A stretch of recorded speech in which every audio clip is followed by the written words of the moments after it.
أعوذ بالله من الشيطان الرجيم بسم الله الرحمن الرحيم السلام عليكم ورحمة الله وبركاته إن الحمد لله نحمده ونستعينه ونستغفره ونتوب إليه ونعوذ بالله من شرور أنفسنا ومن سيئات أعمالنا من يهد الله فلا مضل له ومن يضلل فلا هادي له أشهد أن لا إله إلا الله أشهد أن سيدنا محمدا عبده ورسوله اللهم صل وسلم وبارك على نبينا محمد وعلى آله وصحبه أجمعين وبعد. Alhamdulillah, Bapak serta ada adik-adik di sini, alhamdulillah bersama dengan kita semua. Ini sudah pertemuan yang ketiga kita, dan untuk bulan depan sepertinya kita sudah masuk Ramadan. Ya, kalau di Ramadan tidak ada kajian berarti ini adalah sebelum Ramadan, ini kajian yang menutup kajian kita. Itu ya. Bapak-bapak serta teman-teman semua yang dimuliakan Allah, di pertemuan yang lalu kita menikmati sebuah prinsip konsep yang begitu membuat kita bertambah nikmat dalam menjalankan semua perintah Allah Subhanahu wa Ta'ala dan kemudian meninggalkan apa yang dilarang. Karena memang diarahkan kita semuanya, apa yang kita lakukan ini adalah sebagai rahmat dari Allah Subhanahu wa Ta'ala. Bisanya kita sholat, ini pun ya terima kasih Pak Nabi, itu rahmat dari Allah. Puasa sebentar lagi kita lakukan insya Allah, sebulan lagi lah nanti, itu pun rahmat dari Allah. Persaudaraan di antara kita ini pun rahmat dari Allah Subhanahu wa Ta'ala, kasih sayang Allah Subhanahu wa Ta'ala. Dan kemarin yang tertinggal sebetulnya adalah bahwa karena di antara bahwa seseorang itu i'timad alal a'mal, tergantung kepada amal, adalah nuqsanur roja anda wujudiz zalal, berkurangnya harapan ketika adanya satu apa sih namanya, zalal itu kepleset sebetulnya, dalam pengertian gini, mungkin saja kita kan dalam beramal atau menjadi seseorang, menjadi sosok muslim ini kan ada salahnya, kita siapkan itu maksudnya gitu. Jadi mungkin bahasa insan kamil, menjadi manusia sempurna, bukan pengertian sempurna seperti baginda Nabi, tapi kesempurnaan itu adalah kesempurnaan dalam pengertian seutuhnya sebagai manusia begitu. Karena kalau kesempurnaan dimaksud itu tanpa salah, kayaknya nggak mungkin kita. Nah, kalau misalkan orang sekarang beramalnya, berbuat baiknya itu adalah karena kepada dirinya, kepada apa yang dilakukannya, maka kelihatan nanti ketika dia berbuat kesalahan, maka nukson, berkurang rojanya, berkurang harapnya. Ini bener nggak sih ketika saya berbuat salah ini Allah mengampuninya? Dosa saya ini banyak, nggak bisa dihitung, menggunung dosa saya, mempasir di pesisir dosa saya, nggak bisa dihitung. Sehingga orang seperti ini umpamanya karena tadi harapannya adalah bukan kepada rahmat Allah, dia apa? Berkurang rojanya, harapnya itu. Kan tidak sedikit kita jumpai umpamanya, kalau saya main teman-teman diantaranya, Dar bisa nggak nih, saya ini pemabuk tiap hari, bisa nggak diampuni dosanya, bisa nggak diterima oleh Allah Subhanahu Wa Taala.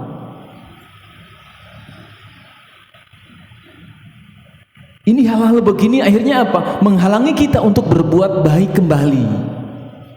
Setelah kita berbuat sebelumnya, kemudian ada kesalahan, biasanya kemudian dia menarik diri dari apa? Lingkungan baik itu. Tidak sedikit yang tadinya bersama dengan orang-orang baik itu ketika buat salah, narik diri dari lingkungan itu. Tidak sedikit itu. Kenapa? Gara-gara tadi itu punya prinsip, nggak punya prinsip tentang bahwa kemudian kita mungkin punya salah. Tidak mungkin kita selamanya itu tanpa kesalahan, tanpa cacat. Nah, hikmah yang nomor satu ini memberikan kepada kita semua sebuah prinsip bahwa kemudian kalau misalkan Anda semua, kita semuanya beramal karena tadi, karena i'timad alal amal, tergantung kepada amal, kita lihat, maka bisa jadi ketika dia berbuat salah, nuksan, berkurang rojanya. Maka dari itu supaya apa? Supaya kemudian ketika berbuat salah tidak berkurang rojanya atau bukan harapnya, maka apa? Sandarkan semuanya itu kepada rahmat Allah Subhanahu Wa Taala. Dan hari ini, sore ini, malam ini, kita diingatkan oleh penulis hikam ini, yaitu Syekh Ibnu Athaillah ini, bahwa mbok yau,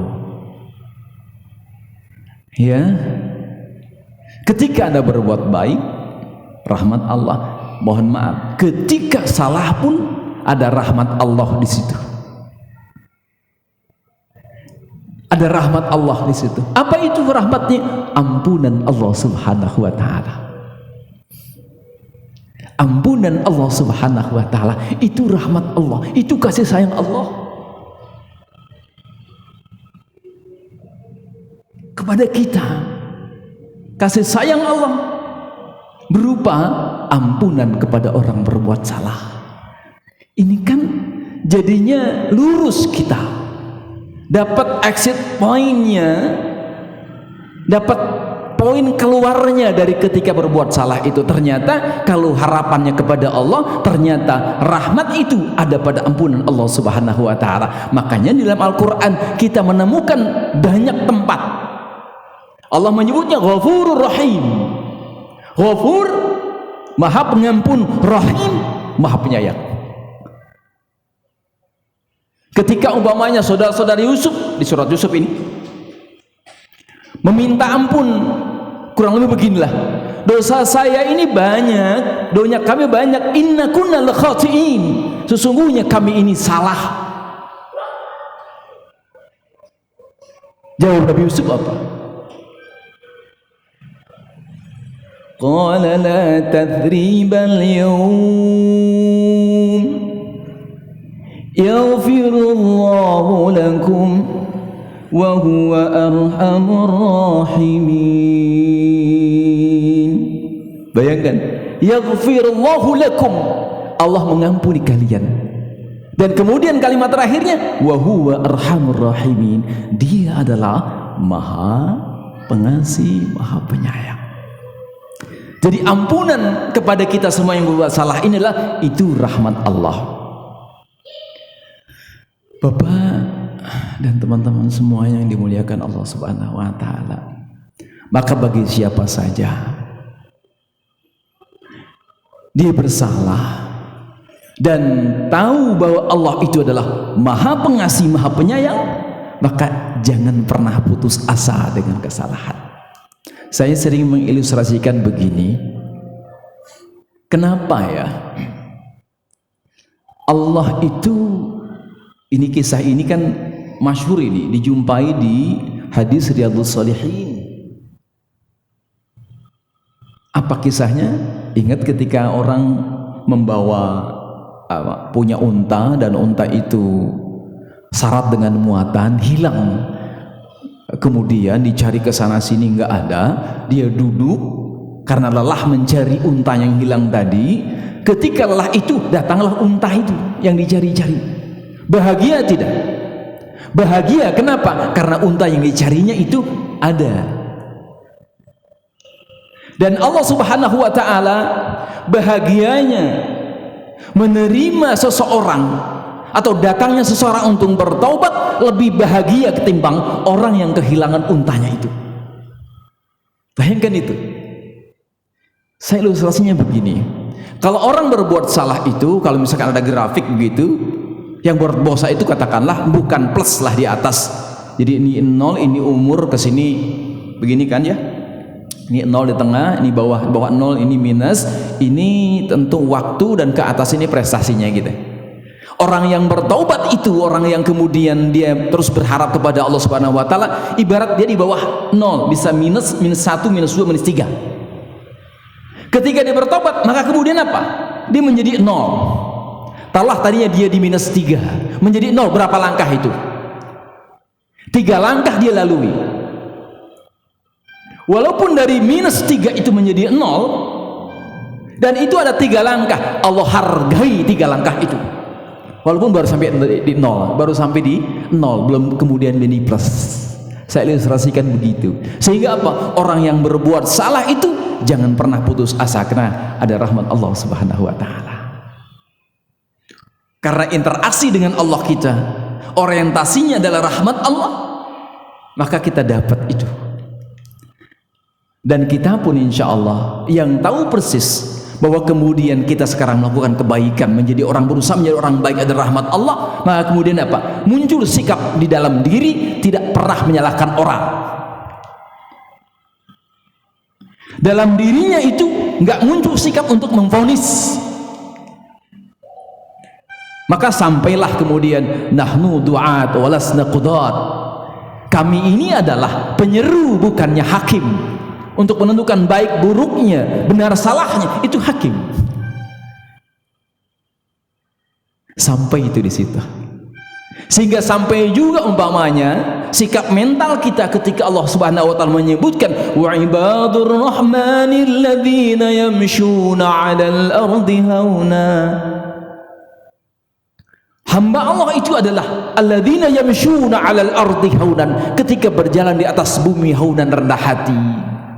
Dan orang yang punya rendah hati adalah yakin benar bahwa kemudian keberadaan dia adalah karena rahmat Allah Subhanahu wa taala.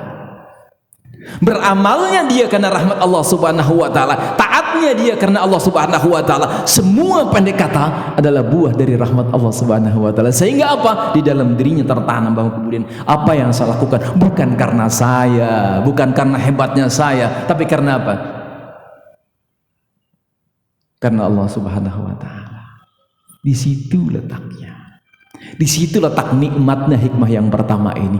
Sehingga apa? Kita pun dengan yang lebih tinggi hormat, yang di bawah sayang kepada anda berdua di belakang yang masih kecil, sayang kita kepada mereka. Yang lebih tua hormat. Itu buah apa? Buah rasa rahmat dari Allah Subhanahu wa taala. Baik, sampai di situ dulu untuk yang pertama ya. Sebetulnya kalau dibahas itu pun yang pertama hikmahnya sampai Ramadan mungkin ya. Tapi cukupkan segitu dulu. Kita masuk ke yang kedua. Bapak, teman-teman yang dimuliakan Allah. Yang kedua, hikmah yang kedua adalah,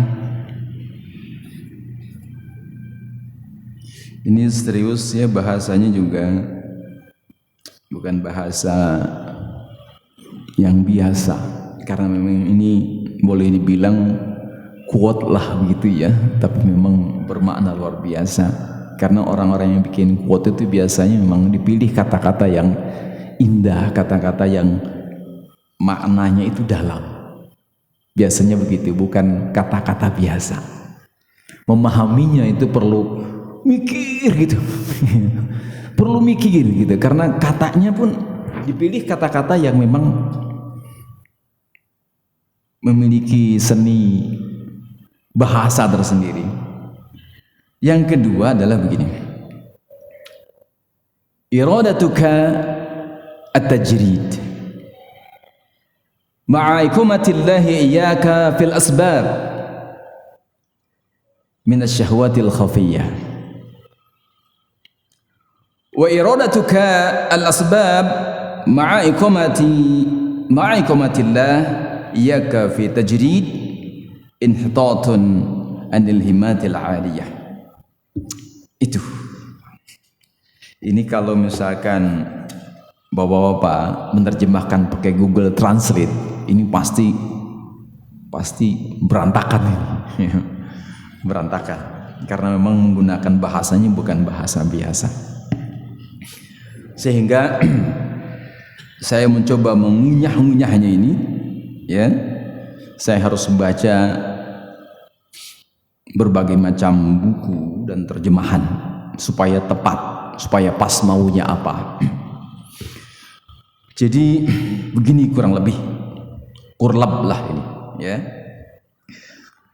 Iradatuka tajrid, keinginanmu untuk tajarrud. Apa itu tajarrud? Tajarrud itu adalah, atau tajrid tadi, mengkhususkan diri dengan tidak mengambil sebab. Karena ini kaitan dengan sebab. Walaupun sebetulnya tajarrud nanti bisa bermakna lain sebetulnya, tapi karena memang ini berkaitan dengan asbab, dengan sebab, maka diartikan itu. Padahal Allah telah menetapkan sebab-sebab itu. Kalau misalkan iradah seperti itu, keinginan seperti itu, maka kata Ibnu Athaillah ini adalah merupakan minasyahwatil khafiyyah, merupakan nafsu yang samar, merupakan syahwat yang samar. Kemudian sebaliknya, keinginanmu untuk mengambil sebab-sebab, padahal Allah telah menetapkan untuk tajarrud, untuk tajrid, artinya tidak mengambil sebab, itu merupakan kemerosotan himmah, ya, merupakan inhitatun anil himmatil 'aliyah. Jadi nurun tuh, himmah itu adalah obsesi, keinginan yang tinggi gitu. Gimana sih operasionalnya ini hikmah? Ya, operasional itu kayak apa? Kurang lebih begini. Seseorang dia memang hanya menghususkan saja, mungkin supaya gampang adalah dia berdoa kepada Allah, dekat dengan Allah Subhanahu wa taala, sehingga meninggalkan sebab-sebab, meninggalkan ikhtiar. Jadi kalau misalkan pengen dapat uang, maka bukannya usaha dilakukan, tapi apa? Dia mojok, ya, di masjid gitu. Dia tinggalkan itu semuanya. Gitu kurang lebih, ya. Dia tinggalkan usaha, enggak ada kerja, enggak ada dagang, enggak macam-macam gitu. Gitu ya. Kemudian yang kedua, lain lagi. Dia berusaha terus tanpa berdoa, begitulah ininya. Tanpa berdoa, tanpa dekat dengan Allah Subhanahu wa taala. Gitu. Itu dua kondisi begitu, dan dua-duanya kata beliau berpengaruh kepada apa? Kualitas spiritualnya. Yang pertama tadi kan hebat tuh, berarti sebetulnya seakan-akan hebat. Kenapa? Karena memang dia cuman apa? Cuman tajarrud saja, ma'a ikomatillah, ya, begitu, tajarrud saja, nggak kemana-mana, begitu terus gitu ya, tanpa melakukan aktivitas yang lain untuk makan, untuk minum, untuk istri dan sebagainya. Cuman itu begitu. Maka disebutkan oleh beliau ini adalah tanda-tanda, mohon maaf nih, bukan bertakwa, bukan. Orang seperti itu bukan menurut beliau nih. ya, tapi disebutkan dengan apa? Minas syahwatil khafiyah. Itu bayangkan nih, ini istilahnya keren banget. Syahwatil khafiyah, nafsu yang samar. Nafsu yang samar. Seakan-akan bukan nafsu itu, tapi kata beliau itu nafsu yang samar kayak gitu. Oh, ini luar biasa nih prinsip ini. Kan seakan-akan gitu kan, kalau orang yang kemudian dia dekat kepada Allah, bertakwa kepada Allah kan begitu. Dia tinggalkan apa? Ya curukut dunia, tinggalkan dunia dan kemudian hanya mengerjakan pekerjaan keakhiratan itu. Gitu. Itu disebutnya oleh beliau adalah apa? Min syahwatil khafiyah. Syahwat yang ngumpet, syahwat yang samar, seakan-akan bukan syahwat. Tapi kata beliau, hati-hati, bisa itulah syahwat, bisa jadi itu nafsu. Kebalikannya, dia hanya mengerjakan aktivitas merebut asbab saja tanpa apa? Bersandar kepada Allah itu. Maka disebutnya di sini, ya, disebutnya adalah inhitatun, turunnya dulu anil himmatil aliyah, dari obsesi yang tinggi, cita-cita yang tinggi. Itu sebetulnya apa? Inhitat, merosot sebetulnya gitu. Kan justru kebalikan mestinya. Orang yang punya cita-cita tinggi, punya keinginan tinggi, ya sudah, tinggalkan itu agama, tinggalkan itu aktivitas keagamaan, berusaha 24 jam bila perlu, banting tulang. Ternyata nggak gitu konsepnya di sini. Yang kedua ini, justru malah disinilah letak apa? Ini prinsipnya mahal sekali nih yang ini, karena prinsip ini menganut satu pengingat dari Allah Subhanahu wa taala di surat Ar-Rahman. Alla tatghaw fil mizan wa aqimul wazna bil qist wa la tukhsirul mizan. Menganut prinsip itu. Di ayat itu kan sebetulnya kaitan dengan menimbang. Kalau kita ambil ibrahnya adalah pelajarannya, nimbang yang mana? Timbangan yang seperti ini. Alla tatghaw fil mizan, jangan berlebih-lebihan dalam melakukan penimbangan. Kurang lebih takarannya harus pas. Ibaratnya apa? Ibu-ibu kalau masak itu resep rata-rata gini, pakai garam secukupnya, pakai gula secukupnya. Itu kurang lebih begitu. Dan ini mahal sekali. Konsepnya apa? Konsep tawazun di sini, konsep keseimbangan. Dan prinsip keseimbangan inilah yang kemudian ada pada prinsip yang nomor 2 ini, hikmah yang nomor 2. Saya ada ilustrasi sedikit ini, ada permainan, ada mainan anak-anak di rumah. Saya bawa ke sini, ya, mudah-mudahan terlihat dari paling belakang. Kecil soalnya, saya nggak punya yang besar. Jadi kalau misalkan ingin tetap bertahan, dan ini prinsip keseimbangan. Ini itu enggak apa namanya? Enggak dilem nih. Tapi karena seimbang, dia bisa berdiri. Enggak jatuh. Kita putar pun dengan tentu jangan cepat-cepat ya, nanti jatuh juga soalnya. Kita goyangkan, kita putar pun tetap bertahan dia. Gara-gara apa ini? Seimbang. Gara-gara seimbang, prinsip keseimbangan inilah kita bisa tetap bertahan. Ini mahal nih, apa namanya, hikmah nomor 2 ini. dalam kehidupan. Kenapa? Karena memang agar kita menyeimbangkan antara apa? Antara tajrid dan asbab. Kita totalitas kepada Allah Subhanahu wa taala, tapi kemudian tanpa meninggalkan asbab-sebabnya. Begitupun kita menjalankan sebab, tidak meninggalkan Allah Subhanahu wa taala. Menggantungkan diri kepada Allah Subhanahu wa taala, tidak meninggalkan itu. Dua-duanya kita apa? Kita lakukan. Ini prinsip ini soalnya akan berpengaruh kemana-mana ini. Akan berpengaruh kemana-mana. Dan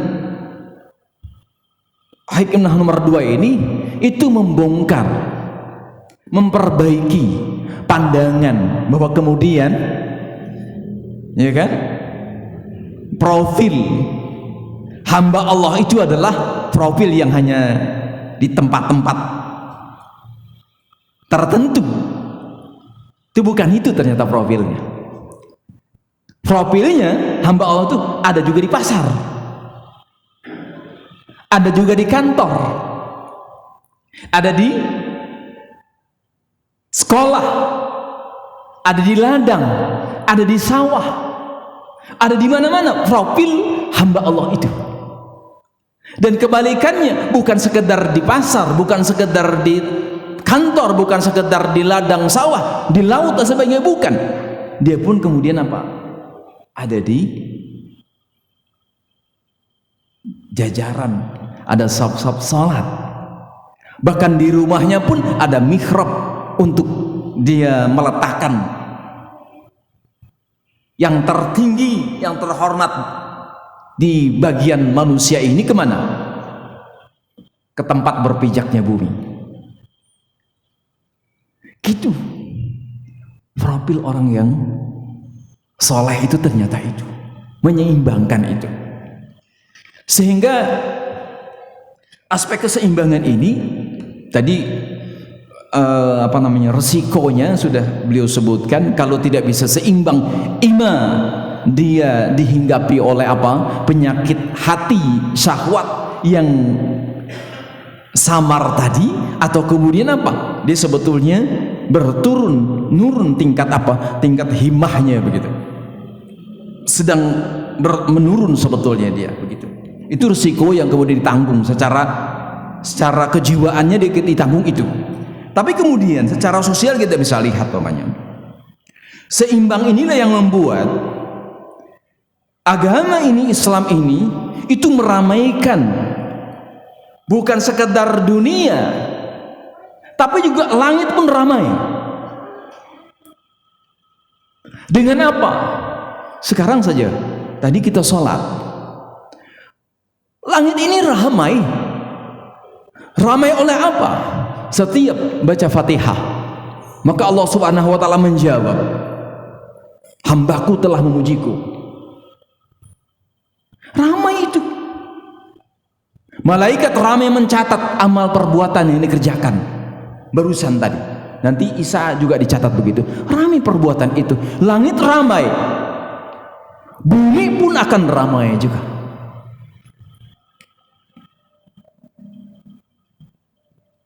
Ini coba bayangkan kalau misalkan salah satu di antaranya hilang, tidak seimbang itu, tidak jalankan. Ada yang sepi, ada yang sepi.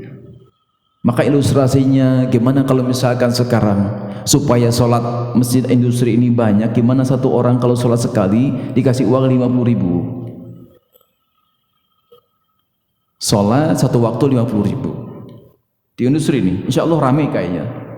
Pak Haji bisa umumkan itu, siapa yang sholat di industri setiap waktu sholat 50.000, pas pulang insya Allah dapat. Ramai nggak kira-kira? Bejibun, bisa dihitung 50.000 sekali kali 5 berapa?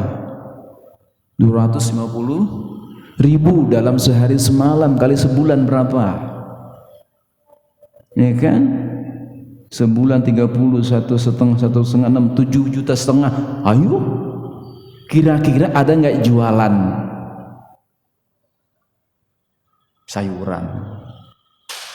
Ada nggak yang mau bekerja di kantor? Mendingan itu nggak pusing-pusing, mendingan sholat aja di industri. Kenapa? 50.000 sekalian sholat.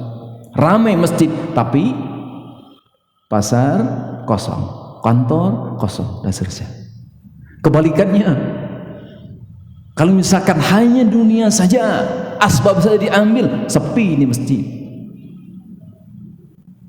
Dan nantinya yang bahayanya adalah praktek-praktek keduniaan. Sebab-sebab tadi itu adalah sepilah dari orang-orang yang tahu agama, sepilah dari nilai-nilai ilahiyah, sepilah dari nilai-nilai keagamaan.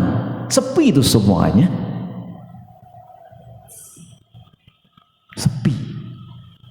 Sehingga boleh jadi kecurangan, nggak sedikit itu. Nanti tidak sedikit yang kemudian berperang di pasar, berperang di kantor dan seterusnya. Gara-gara apa? Gara-gara tidak seimbang itu, nggak ada nilai-nilai ilahiyah di situ. Maka kalau misalkan prinsip yang kedua ini ada, keseimbangan ini ada, ramai juga seimbang. Ramai kita di langit, ramai juga di bumi, dua-duanya itu.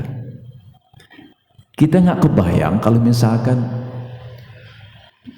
bagaimana dulu kehidupan Nabi, hanya memang aktivitasnya masjid saja. Tidak akan terdengar bahwa Rasulullah dan para sahabat itu punya pasar di Madinah, yang pasar itu dia memutus rantai perdagangan dari mana? Dari Syam ke mana? Ke Mekah, gara-gara ada pasar di Madinah. Nah, kebayang itu. Tapi Rasulullah bikin itu, bikin pasar di mana? Di Madinah. Dan ada pedagang hebat luar biasa, Abdurrahman bin Auf ketika itu. Kalau misalkan tidak keseimbang, ya bakalan ketemu praktek-praktek keduniaan itu satu itu. Tidak akan ditemukan itu dalam sejarah kalau misalkan hanya saja satu bagian saja tidak keseimbangan, tidak dijaga. Tidak akan ketemu. Subhanallah. Terakhir, untuk menunjukkan keseimbangan ini ada kisahnya, dan kisah ini ternyata banyak diramai diceritakan orang, dan ini saya mengulang saja, ceritanya sekedar mengulang saja, bahwa kemudian memang perlu memadukan antara tajarud hanya kepada Allah saja, dan mengambil akhdul asbab, mengambil sebab itu, dua-duanya. Jadi kalau jalan ya dua kaki, jangan sebelah, dua-duanya biar stabil perjalanan itu, gitu. Kalau ini ya tadi biar berputar dan kemudian tidak jatuh. Cerita ini cerita imam besar, dua imam besar antara murid dan guru. Siapa dia? Yaitu Imam Malik dan Imam Syafi'i. Ya, Imam Malik sebagai gurunya dan Imam Syafi'i sebagai muridnya. Ceritanya, mereka berselisih pendapat tentang rezeki, berselisih pendapat. Suatu hari Imam Malik sebagai gurunya menasihati kepada muridnya Imam Syafi'i. Saya bacakan ya. Lakukan yang menjadi bagianmu. Selanjutnya biarkan Allah mengurus lainnya, ujar Imam Malik. Pendapat itu berdasar atas hadis Nabi SAW dari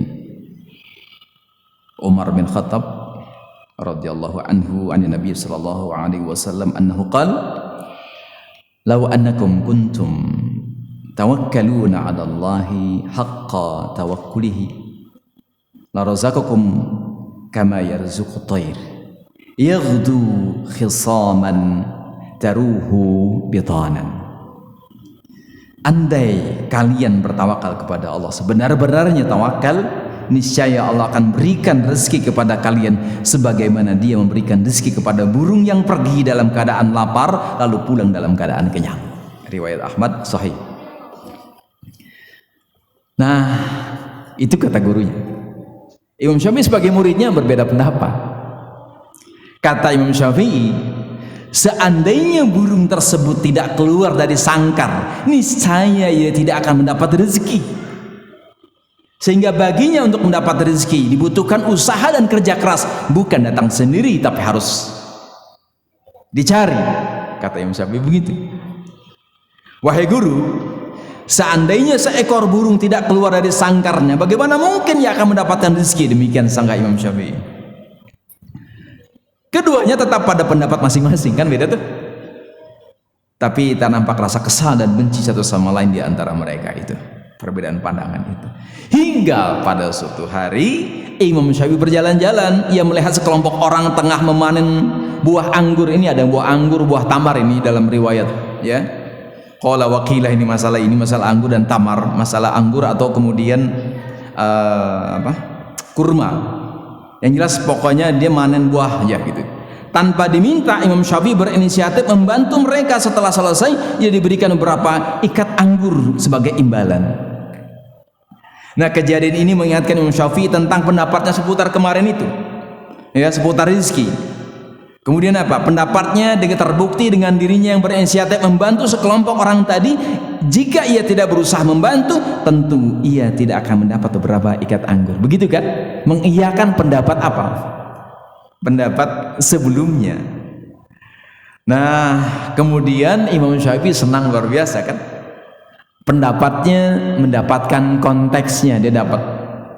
Ia lantas bergegas menemui sang guru hendak membenarkan pendapatnya tersebut. Kemudian dijumpai Imam Malik yang tengah duduk santai sambil menaruh seluruh anggur yang didapatnya. Maksudnya Imam Syafi'i menaruh anggur tuh di Imam Malik itu di depan. Ia menceritakan kisahnya barusan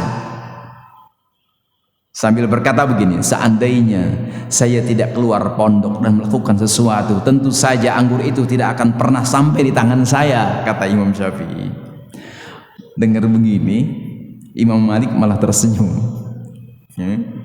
Kemudian begini, beliau mengatakan, seharian ini aku tidak keluar pondok, keluar majlis, dan hanya mengambil tugas sebagai guru. Dan sedikit membayangkan alangkah nikmatnya jika di hari ini yang panas ini aku bisa menikmati anggur. Karena tadi konteksnya anggur ya.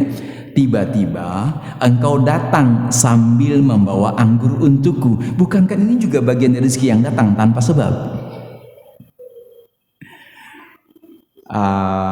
Gitu kan? Sambil senyum tuh. Cukup dengan tawakal. Ya, cukup dengan tawakal yang benar, niscaya Allah akan berikan rezeki. Lakukan yang menjadi bagianmu selanjutnya, biarkan Allah yang mengurus lainnya. Tambah Imam Malik. Berantem nggak berdua? Enggak. Malah mereka saling senyum berdua, tertawa berdua dengan pendapat mereka masing-masing. Luar biasa, saling melengkapi di antara mereka. Ini insya Allah Bapak semuanya, hikmah yang kedua luar biasa, mahal buat kita semuanya prinsip ini. Dan prinsip ini akan mewarnai kehidupan dunia. Kita tidak sekadar khusyuk yang kemarin kita di hikmah yang pertama, juga kita pun piawai bermain dengan kehidupan dunia. Wallahu a'lam, mudah-mudahan bermanfaat hikmah yang kedua ini dan mewarnai kehidupan kita. Insya Allah mudah-mudahan kita ketemu lagi di hikmah yang ketiga, ya, tentang bagaimana berinteraksi dengan takdir Allah Subhanahu wa taala di hikmah yang ketiga. Wallahu a'lam. Ini saja yang bisa sampaikan persiapan salat Isya. Aqulu qouli hadza fastaghfirullah li wa lakum, hadanallahu wa iyyakum ajma'in. Assalamualaikum warahmatullahi wabarakatuh.